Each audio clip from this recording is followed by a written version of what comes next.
BJP वाले जिसे lion of Hind बोलते हैं, अगर टक्कर दे सकता है तो वह नीतीश कुमार जी ही। पॉलिटिशियन को अब करप्शन करने से कोई डर नहीं, और बीजेपी को जानते ही है मोदी साहब को, 1 रुपया का काम करते तो उसको 100 रुपया में बेच देते हैं। अब बिहार में देखिए 1800 करोड़ रुपए का पुल गिरा है, ये 100% घोटाला, 100%। और इसमें पॉलिटिशियन इन्वॉल्व है कि नहीं है? नमस्कार, भारत लाइव देख रहे हैं आप। कल विपक्ष ने अपने कुनबे का नामकरण कर दिया है। बेंगलोर में 26 दलों की बैठक के साथ ये जो विपक्ष का कुनबा लगातार बढ़ रहा है, उसने नरेंद्र मोदी को अपनी तरफ से चुनौती दे दी है। हालांकि कल एनडीए का भी एक बैठक हुआ। अगर स्कोर्स क्रिकेट और फुटबॉल की तरह देखें तो जहां 26 दल पहुंचे हैं इस इंडिया की बैठक में, यानी विपक्ष के खेमे की बैठक में, वहीं एनडीए में 38 दलों की बैठक हुई है। निश्चित तौर पर कागज पर आंकड़े एनडीए के फेवर में है, लेकिन आप जब राजनीतिक समीकरणों को समझिएगा तो आपको समझ में आएगा कि एक तरफ 9 साल की इनकम्बेंसी मोदी के खिलाफ, वहीं जातीय समीकरणों को अगर बिहार एक एग्जाम्पल मानकर चलते हैं तो आप देखते हैं तो आपको समझ में आता है कि एक बड़ा हिस्सा वोट का महागठबंधन की तरफ चला जाता है, यानी कि जो देशव्यापी इंडिया बना है गठबंधन, उसकी तरफ चला जाता है। ऐसे में कौन किस पर भारी है? कागज के आंकड़ों से इतर राजनीतिक आंकड़े जमीन पर 2024 में जब बैठेगा राजनीतिक ऊंट तो किस करवट बैठेगा, ये जानने की कोशिश करते हैं। इसके लिए हमारे साथ विशिष्ट अतिथि हैं रजनीश कुमार जी, जो कि आरजेडी के सैनिक प्रकोष्ठ के स्टेट वाइस प्रेसिडेंट हैं। सर, स्वागत है आपका। नमस्कार। ये बताइए मुझे कि कल जो इंडिया बना है, ये इंडिया तो बहुत पहले से चला आ रहा है, तो ये इंडिया बनाने की जरूरत क्यों पड़ी? ये देखिए, विपक्षी एकता की बात चल रही थी, तो इसमें बात ये था कि कोई भी काम का ये होता है कि work begins half work done. तो कम से कम एक तो हो गया कि एक विपक्षी मोर्चा बन गया, जैसे कि 87 में बीपी सिंह के नेतृत्व में बना था।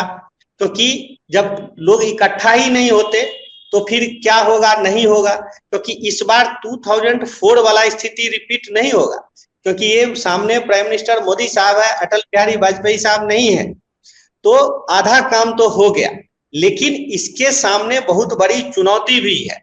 चुनौती यह है कि पहले तो एक प्राइम मिनिस्टर कैंडिडेट को डिक्लेयर कर दिया जाए। क्यों? क्योंकि देखिए, कल इंडिया बना है और प्राइम मिनिस्टर मोदी साहब फ्रंट फुट पर खेलना शुरू कर दिए। उन्होंने डायरेक्ट ऑफेंसिव लिया। तो उस डायरेक्ट ऑफेंसिव का जवाब देने के लिए, और आप हर चुनाव में देखिए तो प्राइम मिनिस्टर साहब माने मोदी जी डायरेक्ट आते हैं, ये नहीं कि किसी दूसरे तीसरे को लगाते हैं। वो विराट कोहली की तरफ डायरेक्ट बैटिंग करते हैं। तो एक हम लोग के तरफ से भी बैट्समैन, सलामी बल्लेबाज डिक्लेयर कर दिया जाए। और मेरे ख्याल से जो कोई अगर इस माउंटेन ईगल को, बीजेपी वाले जिसे लायन ऑफ हिंद बोलते हैं, अगर टक्कर दे सकता है तो वह नीतीश कुमार जी ही है। क्योंकि देखिए, जब चुनावी रणनीति, हाँ सर, अगर शुरू होगा तो मैं कहना चाह रहा हूं कि 5 पॉइंट है। जिस 5 पॉइंट पे कांग्रेस ने इतना बड़ा गड्ढा किया था डॉक्टर मनमोहन सिंह के समय में, जिसको कि आज तक राहुल गांधी भर नहीं पाए। क्योंकि प्राइम मिनिस्टर कैंडिडेट नहीं होने से एक्सीडेंटल प्राइम मिनिस्टर बनता है, जो प्राइम मिनिस्टर मनमोहन सिंह साहब बने थे। और उनका पूरा कार्यकाल ऐसा रहा जिसको हम कह सकते हैं कि he acted like unmarried inexperienced mother.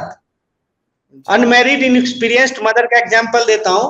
कोई लेडी जो जाता है दूसरे के बच्चे को उठा लेता है, रो रहा है तो, और जैसे ही वो सुसु उसू कर देता है तो उस बच्चे को पटक देता है। क्योंकि आप देखिए, जब मनमोहन सिंह साहब ने टेक ओवर किया था तो उनका ही स्टेटमेंट था कि देश की आर्थिक स्थिति अच्छी है। जब 2013 आया तो टाइम्स ऑफ इंडिया की रिपोर्ट थी कि उन्होंने कहा कि देश के हालात 89-90 वाले हैं। तो आखिर इसने ऐसा कौन कर दिया? क्योंकि मनमोहन सिंह साहब का अपने लोगों पर नियंत्रण ही नहीं रहा।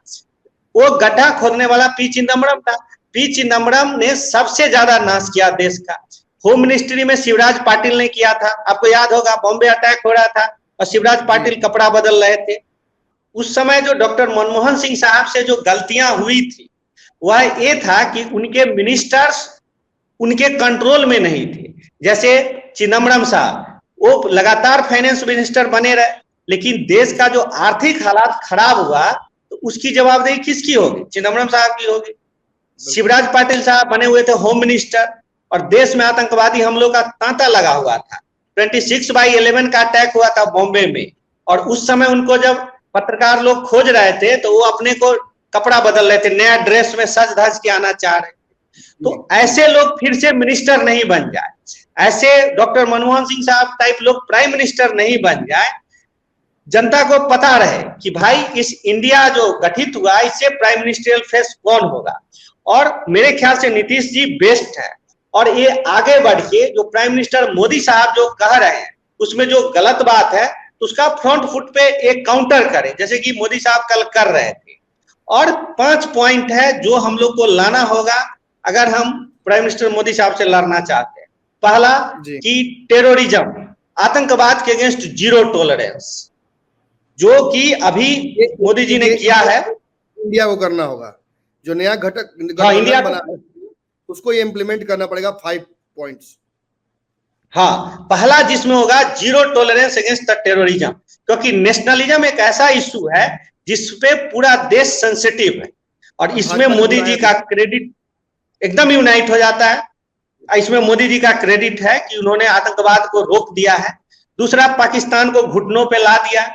ये पाकिस्तान हमारा सबसे बड़ा शत्रु है, एटम बम बना रहा है हमारे नाश करने के लिए, मोहम्मद गोरी और गजनी की तरह बैठा हुआ है, तो उसको जैसे ठीक किया। दूसरा, मैं ये कहना चाह रहा हूं कि जो पत्रकारिता पर जो बोल देता है तो उसको अरेस्ट कर लिया जाता है।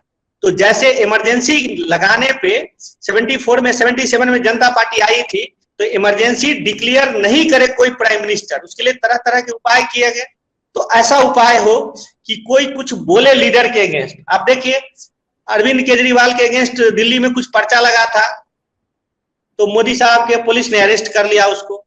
सिद्धारमैया जो चीफ मिनिस्टर कर्नाटक है, किसी ने एक टीचर ने पोस्ट किया तो उसको अरेस्ट कर लिया। राहुल वीर सावरकर के पक्ष में एक यूनिवर्सिटी में बोला था बॉम्बे में, तो राहुल गांधी जी ने कहा कि उसको अरेस्ट करवा दिया। ममता बनर्जी क्या कर रही है बंगाल में, वहां बिहार के 90 वाले हालात है वहां चुनाव में।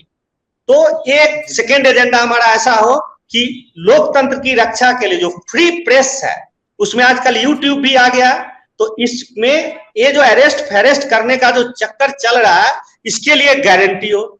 तीसरा, हमारा इकोनॉमिक पॉलिसी स्पष्ट हो कि जैसे कि देखिए अब इंडस्ट्रियलिस्ट को आप गाली भी देंगे, अडानी को गाली देंगे, अंबानी को गाली देंगे, सरकारी क्षेत्र नौकरी ला नहीं रही है, और इंडस्ट्रियलिस्ट को गाली देंगे। अगर हमारे देश का इंडस्ट्रियलिस्ट अगर रिच होता है तो हमें क्यों खराब लगता है? एलन मस्क दुनिया का सबसे अमीर बन गया। दुनिया का 68% प्रॉपर्टी आज के दिन 3 लोगों के पास है, मार्क जुकरबर्ग, बेस जोसेफ और एलन मस्क, 3 लोगों के पास। तो फॉरेनर अगर राइज करता है तो आपको अच्छा लगता है, देश का इंडस्ट्रियलिस्ट राइज करता है तो आपको खराब क्यों लगता है?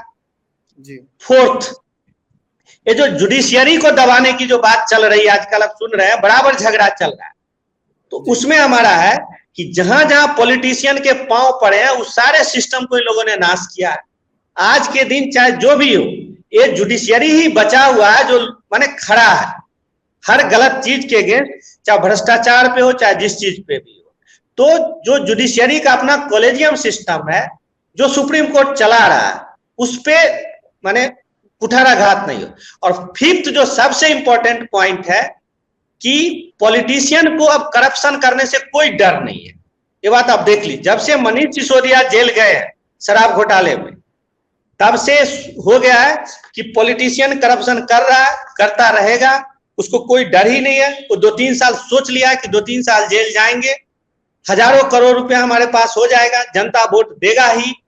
तो ये जो ट्रेंड है, और उसका एक मुख्य कारण है कि चुनाव बहुत खर्चीला हो गया।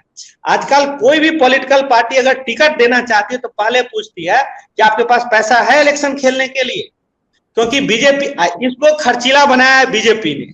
आप देखिएगा, एक बार प्राइम मिनिस्टर कहीं आते हैं, होम मिनिस्टर कहीं आते हैं, इतना होर्डिंग ये वो, इतना तामझाम होता है कि नॉर्मल आदमी के बस में नहीं चुनाव लड़ता।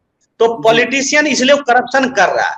अब बिहार में देखिए 1800 करोड़ रुपए का पुल गिरा है, ये 100% घोटाला, 100%। और इसमें पॉलिटिशियन इन्वॉल्व है कि नहीं है, लेकिन पॉलिटिशियन को कोई डर नहीं है घोटाला करने से। तो एक सिस्टम डेवलप हो। 2G स्पेक्ट्रम घोटाला हुआ जिसमें लाखों करोड़ रुपया गया। आप किताब पढ़ लीजिए, उस समय जोगिंदर सिंह साहब थे सीबीआई डायरेक्टर जी। ए राजा ने 2G स्पेक्ट्रम पे किताब लिखा है और विनोद राय ने लिखा है। आप तीनों किताब को पढ़िए, आपको साफ लगेगा घोटाला। लेकिन पॉलिटिकल करप्शन में केवल लालू जी को एक पनिशमेंट हुआ और सारे पॉलिटिशियन बच गए। तो ये टैक्टिकली पॉलिटिशियन बच रहे हैं और IAS अफसर बच रहे हैं। तो ये सबसे कुछ होगा नहीं। इस बार अगर देश का नाश होगा तो इसका 3 कारण है, एक पॉपुलेशन और एक करप्शन, ये 2। और तीसरा है, उसको मैं बोलना नहीं चाहता हूं और जो पॉलिटिशियन माने जर्नलिस्ट आप पे छोड़ देना चाहता हूं, लेकिन तीसरा फैक्टर भी है। तो ये जो पॉलिटिकल करप्शन चल रहा है, आज के पाठक साहब टाइट हुए तो कैसे टीचर सब टाइट हो गया है। तो अगर टॉप टाइट हो जाएगा तो मोदी साहब टाइट हैं, लेकिन वो कोई सिस्टम ऐसा नहीं ला पाए जिससे पॉलिटिकल करप्शन रुके। ये 5 पॉइंट हो जाए, उसके बाद आप देखिए कि बीजेपी से, और उसके लिए हमारे तरफ से एक प्राइम मिनिस्टरियल कैंडिडेट हो जो कि नीतीश जी मेरे ख्याल से सबसे बेस्ट है, तो फिर मैच हो जाएगा बराबर का। आपकी बात हमने सुनी, बहुत डिटेल में रिसर्च करके आप लेकर आए हैं ये एजेंडा। लेकिन मेरा एक अनुभव आपके वक्तव्य के दौरान मैंने महसूस किया कि आपका लगता है कोई पैथोलॉजिकल हेट्रेड है कांग्रेस से। दूसरा, नीतीश कुमार जी को लेकर आप जितने आशान्वित हैं, क्या राजद के कोई नेता नहीं है जो आगे चल के पार्टी को लीड कर सके या इस गठबंधन में बड़े चेहरे बन सके? ठीक है, हम मानते हैं लालू यादव के ऊपर भ्रष्टाचार का आरोप लग गया, तेजस्वी यादव युवा हैं। नहीं, तेजस्वी जी अभी बिहार को लीड करेंगे, वो चीफ मिनिस्ट्रियल कैंडिडेट हैं, लेकिन प्राइम मिनिस्टर के लिए जो एक्सपीरियंस चाहिए, जो विजन चाहिए, वो नीतीश कुमार जी में है। आपने देखा है कि उन्होंने कैसे जीरो टॉलरेंस रखा है अर्लियर डेज में करप्शन के अगेंस्ट, क्राइम से फ्री किया है। तो देश को संभालने के लिए जो चाहिए, कांग्रेस से मेरा पैथोलॉजिकल हेट्रेड नहीं है, लेकिन जो गांधी परिवार का, अगर राहुल गांधी अगर प्राइम मिनिस्टर बन जाते तो आज कांग्रेस का ये बुरा हाल नहीं होता जो मनमोहन सिंह साहब ने कर दिया, क्योंकि उनसे न चिदम्बरम संभाल रहे थे। कांग्रेस के साथ रजनीश जी, कांग्रेस ही तो वो गोंद है जिसके आसपास ये पूरा आपका फेविकॉल, जिसके आसपास आपका पूरा ये इंडिया बनेगा जो गठबंधन नया है। कांग्रेस ने कर कितना बढ़िया कार्यक्रम किया, लेकिन हमने सुना कि नीतीश कुमार नाराज होकर वहां से चले आए। नाराज होकर चले ही नहीं आए, प्रेस कॉन्फ्रेंस में नहीं बैठे। इतनी क्या हड़बड़ी थी? बिहार में ऐसा क्या छूट रहा था डेवलपमेंट आपका? कितने लोगों को रोजगार दे दिया आके आपने एक दिन में? वहां पर खबर आई कि नीतीश कुमार इंडिया सबसे नाराज हो गए हैं। वो इस नाराज ही नहीं हुए, बल्कि उन्होंने तेजस्वी और लालू यादव को भी मजबूर कर दिया कि चलिए हमारे साथ वापस। इन पर क्या कहिएगा, इन चीजों पर? हालांकि जदयू ने तो पल्ला झाड़ लिया, लेकिन क्या कहिएगा? पल्ला झाड़ लिया है नीतीश जी ने, मैंने भी सुना है, लेकिन अगर वो नाराज होके आ गए हैं तो कांग्रेस के लिए एक मैसेज भी है कि कांग्रेस गोलमाल का खेल नहीं करे, ये बड़ा मैच है। और मोदी साहब से अगर टक्कर लेना है तो एक प्राइम मिनिस्ट्रियल कैंडिडेट, सलामी बल्लेबाज इंडिया टीम को डिक्लेयर करना पड़ेगा। तो एक मुझे जो लगा कि माने Congress should try to read between the lines कि we should not play the game of today and tomorrow, procrastination will not work, candidate declare कर दीजिए अगर उनका इंटेंशन ये था तो। अगर नहीं था, किसी और कारण से आ गए, गॉड विल अदरवाइज, लेकिन कांग्रेस अब सीधा हो जाए। Every action has an reaction. अब आप नीतीश कुमार तो नाराज होकर चले आए मलमास मेला में, लेकिन ये मलमास मेला है किस डिपार्टमेंट का? आलोक मेहता के डिपार्टमेंट का। राजद कोटे के मंत्री हैं। कई दिनों से प्रचार चल रहा था कि इस कार्यक्रम को आलोक मेहता के डिपार्टमेंट करा रहा है। इसमें विशिष्ट अतिथि तेजस्वी यादव हैं, इसमें अतिथि के तौर पर नीतीश कुमार रहेंगे। ना तो मंत्री प्रभारी पहुंचते हैं, ना उप मुख्यमंत्री पहुंचते हैं, यानी तेजस्वी यादव, आलोक मेहता नहीं जाते हैं, नीतीश कुमार केवल जाते हैं। और इतना ही नहीं, नीतीश कुमार वहां जाकर जब वापस आते हैं पटना, तो वो अपने आवास पर नहीं जाते हैं, बल्कि लालू यादव से मुलाकात करने जा रहे हैं। सबसे बड़ी बात यह है रजनीश जी, चर्चाएं क्यों ना हो, मीडिया का बड़ा हिस्सा क्यों नहीं कौतूहल में रहे? हर बार कभी लालू की नाराजगी की, कभी नीतीश की नाराजगी की, कभी तेजस्वी की नाराजगी की। अब तो खबर आ रही है कि तेजस्वी ही नाराज हो गए नीतीश कुमार से, कल जो उन्होंने बेंगलोर में किया उससे।